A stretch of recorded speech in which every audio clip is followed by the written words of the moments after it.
And if we can agree to that, then we ought to be able to assign, if we're going to really get down in the analytical jungle, we can assign a mathematical formula to that. Well, ta-da, there is one.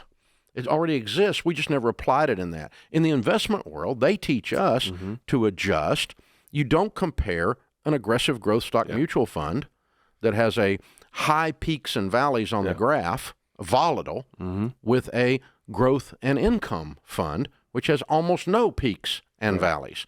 So a growth and income fund may have a beta of a 0.8, meaning it is only 80% as risky as the S&P.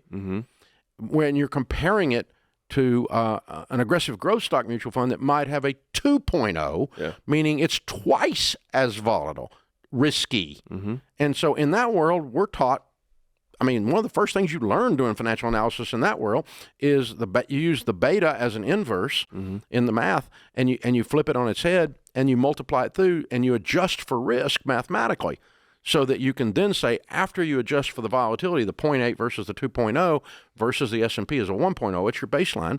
When you adjust for that risk, the perceived return of the aggressive growth stock mutual fund at 20% rate of return, where the other one's making 11.2, it goes away. It neutralizes it. And you might end up with risk adjusted, that 11.2 will come up, and the 20% will come down, risk adjusted, and then you can actually compare apples to apples. But you've risk adjusted for the volatility and mathematically.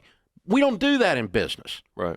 We just go, oh, I want to buy a bulldozer. Let's go get $50,000 at the bank. And I think I can do it. I think we can push some dirt. And that is your risk analysis. Well, kiss my butt. That is dumb, okay? And people do that all the time.